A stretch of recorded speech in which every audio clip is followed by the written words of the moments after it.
Hello everyone. आज हम grammar का टॉपिक अलंकार पढ़ने एवं समझने जा रहे हैं। अलंकार शब्द आलम और कार इन दोनों शब्दों से मिलकर बना है, यानी दो शब्द हैं आलम और कार। आलम का अर्थ होता है शोभा या भूषण या सजावट तथा कार का अर्थ होता है करने वाला, यानी शोभा या सजावट करने वाला। अलंकार को आभूषण भी कहते हैं।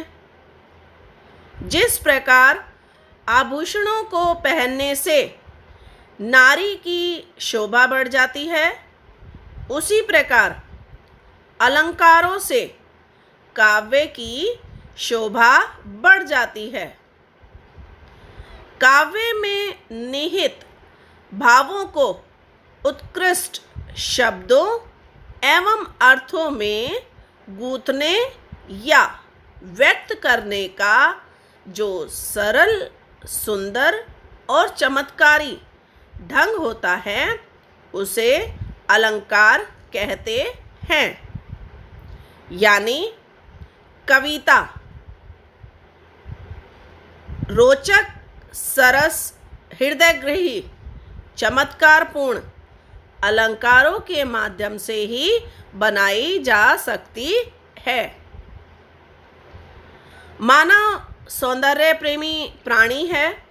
वह प्रत्येक रचना में सुंदरता देखना चाहता है। इसी कारण प्रत्येक कवि या लेखक अपनी रचनाओं को सुंदर बनाने के लिए अलंकारों का प्रयोग करते हैं। अलंकारों यानी गहनों को धारण करने से स्त्री की शारीरिक सौंदर्य बढ़ जाता है। उसी प्रकार अलंकारों के प्रयोग से काव्य में चमत्कार या सौंदर्य की वृद्धि होती है। अतः काव्य में अलंकारों का विशेष महत्व है। अलंकार मीन्स गहने या आभूषण। क्लियर? अलंकारों के भेद। काव्य में अलंकार कहीं पर शब्दों के द्वारा, कहीं पर अर्थों के द्वारा और कहीं पर शब्द और अर्थ दोनों के द्वारा सुंदर या चमत्कार उत्पन्न करते हैं। इस कारण अलंकारों के 3 भेद या प्रकार माने जाते हैं: शब्दालंकार, अर्थालंकार, उभय अलंकार। लेकिन मुख्य रूप से अलंकारों के 2 भेद माने गए हैं। First शब्दालंकार, second अर्थालंकार। शब्दालंकार की परिभाषा: केवल शब्दों या वर्णों के सुंदर प्रयोग से काव्य का सौंदर्य बढ़ जाने पर उसे शब्दालंकार कहते हैं। जैसे तरणी तनुजा तट तमाल, तरुवर बहु छाए, झुके कूल सो जल, परसनहित मनहु सुहाए। तरणी तनुजा मीन्स सूर्य की पुत्री यमुना। पुराणों में यमुना को सूर्य की पुत्री बताया गया है और यम को उसका भाई। उसी सूर्य की पुत्री और यम की बहन यमुना के तट पर बहुत सारे ऊंचे घने तमाल के वृक्ष छाए हुए हैं। यानी यमुना के किनारे बहुत सारे वृक्ष हैं, मानो ये वृक्ष झुक झुक कर जल का स्पर्श करने की कोशिश कर रहे हैं, या जल के दर्पण में अपनी शोभा निहार रहे हैं, या यमुना के जल को अत्यंत पावन जानकर उसे प्रणाम कर रहे हैं। यहाँ ऊपर दिए गए उदाहरण में शब्दों के माध्यम से काव्य में सुंदरता छा गई है, इसलिए यहाँ शब्द अलंकार है। शब्द अलंकार के 3 भेद होते हैं।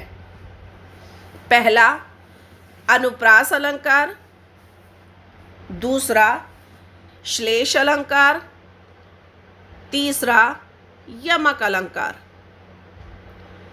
अनुप्रास की परिभाषा: जहाँ एक या अनेक वर्ण 2 या 2 से अधिक बार एक ही क्रम में रखी हों, अर्थात जब वर्णों की या शब्दों की आवृत्ति बार बार होती है, भले ही उनमें स्वरों में समानता ना हो, वहाँ अनुप्रास अलंकार होता है। अर्थात वर्णों या शब्दों का रिपीटेशन हो, वहाँ अनुप्रास अलंकार होता है।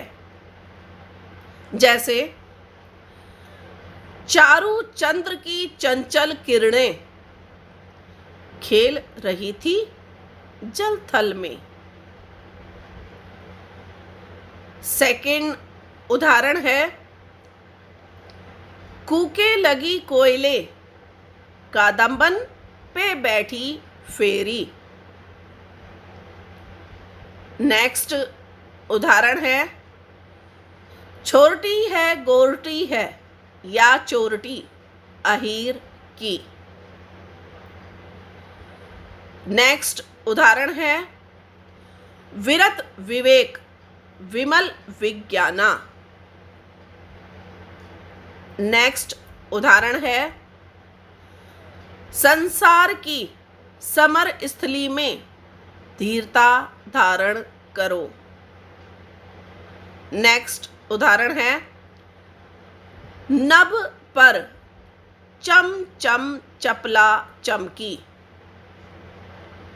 नेक्स्ट उदाहरण है, विमल वाणी ने वीणा ली। नेक्स्ट उदाहरण है, नाथ सकल सुख साथ तुम्हारे। ऊपर दिए गए उदाहरणों में हर उदाहरण में किसी ना किसी वर्ण या शब्द का रिपीटेशन हुआ है। रिपीटेशन होने के कारण यहाँ अनुप्रास अलंकार है। यानी वर्णों या शब्दों का रिपीटेशन मीन्स अनुप्रास अलंकार होता है। सेकंड नंबर अलंकार है श्लेष अलंकार। श्लेष शब्द श्लिश धातु से बना है, जिसका अर्थ है मिला हुआ या सटा हुआ।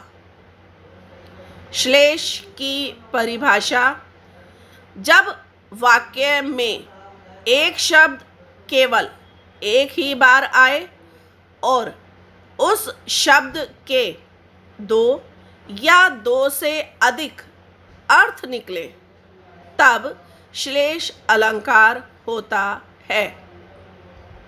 उदाहरण देखिए, रहीमन पानी राखिए, बिन पानी सब सून, पानी गए न उबरे, मोती मानस चून। यहाँ पानी शब्द में श्लेष अलंकार है। यह रहीम जी का दोहा है जिसमें पानी के महत्व को बताया गया है। यहाँ दूसरी वाली लाइन में पानी गए ना उबरे, मोती मानस चून, यानी पानी के बिना मोती में चमक नहीं आ सकती। मानस यानी मनुष्य के लिए यहाँ इज्जत का अर्थ के रूप में प्रयोग हुआ है, यानी मानव के लिए इज्जत बहुत ज़रूरी होती है। और चून यानी आटा पानी के बिना नहीं गूथा जा सकता। यहाँ पर पानी शब्द के 3 अर्थ बताए गए हैं। पहला मोती की चमक, दूसरा मानव की इज्जत और तीसरा चून के लिए पानी। नेक्स्ट उदाहरण देखिए,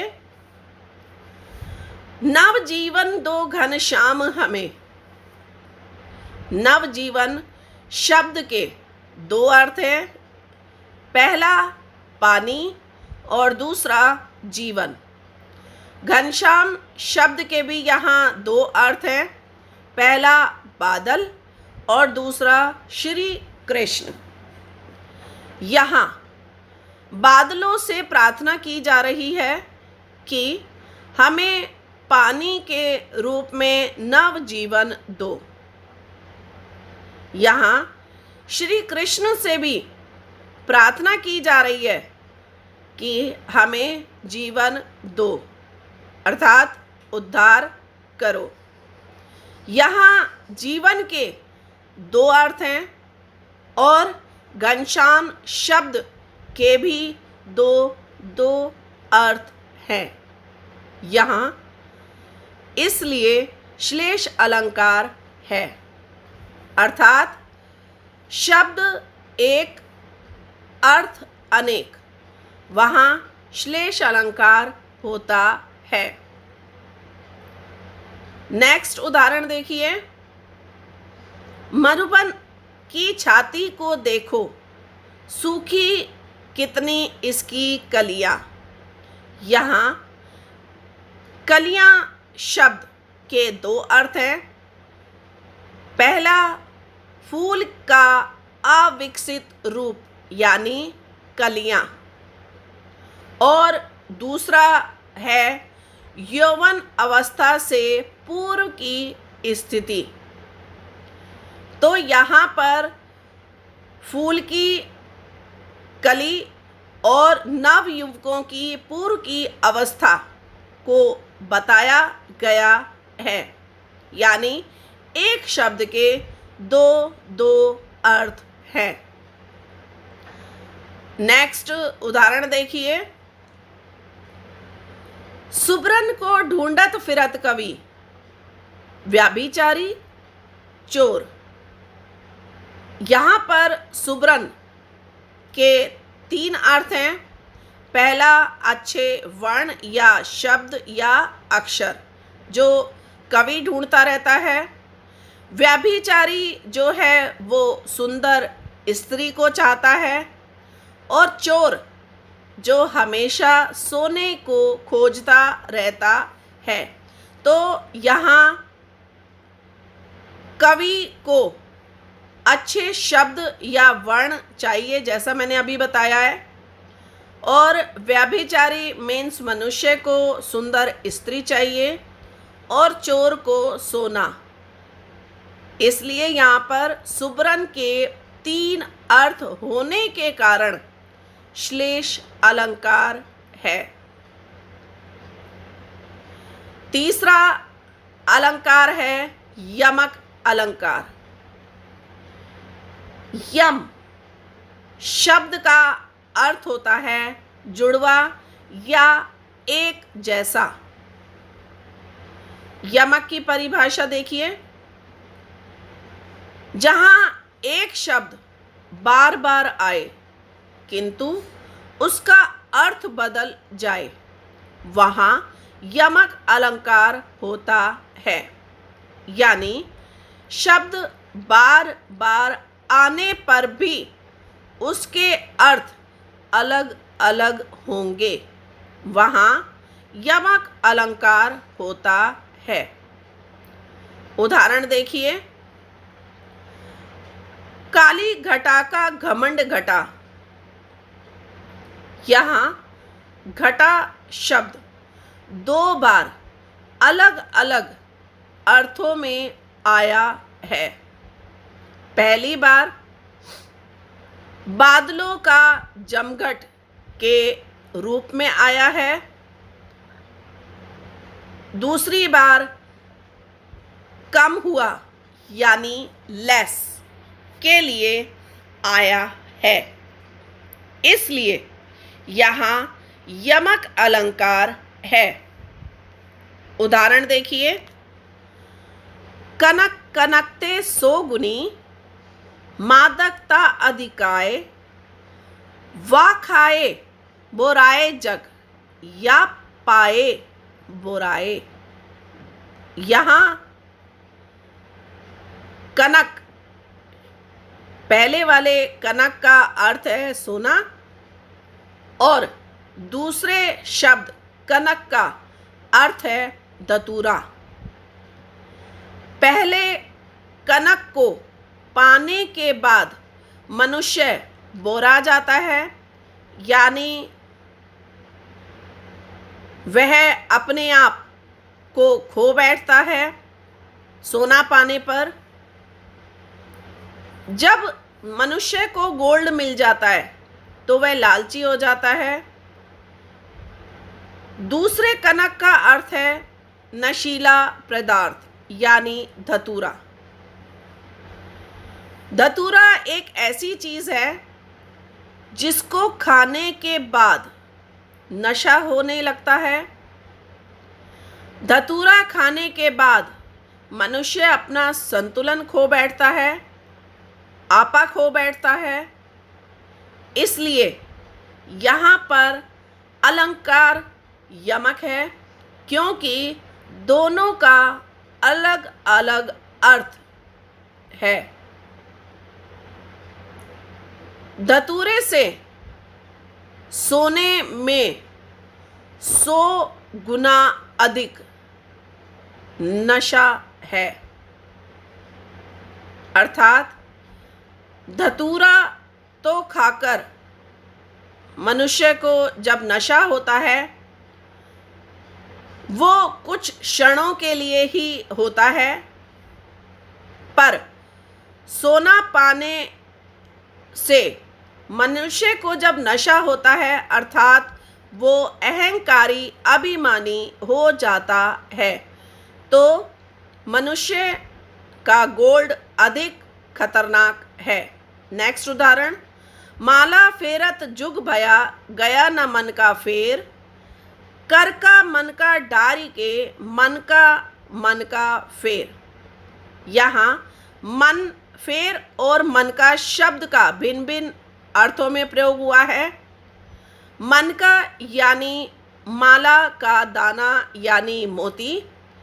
दूसरा मन का अर्थ है हृदय। ऐसे ही फेर का भी अर्थ है चक्कर या घुमा। तो यहाँ भी यमक अलंकार है।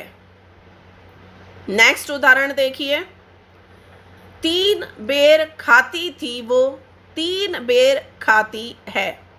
यहाँ भी 3 बेर शब्द का रिपीटेशन हुआ है। पहले वाले 3 बेर शब्द का अर्थ है 3 बार और दूसरे वाले 3 बेर का अर्थ है 3 दाने, अर्थात वह 3 बार खाती है और 3 ही दाने खाती है, तो यहाँ यमक अलंकार है। रिमेंबर पॉइंट्स एक बार देख लीजिए जो आपने ऊपर पढ़े हैं। फर्स्ट नंबर है वर्णों या शब्दों का रिपीटेशन हो वहाँ अनुप्रास अलंकार होता है। सेकंड नंबर, जहाँ एक शब्द के कई अर्थ निकलें वहाँ श्लेष अलंकार होता है। थर्ड नंबर, जहाँ शब्द जोड़ों में या एक साथ आए और दोनों का अर्थ अलग अलग हो वहाँ यमक अलंकार होता है।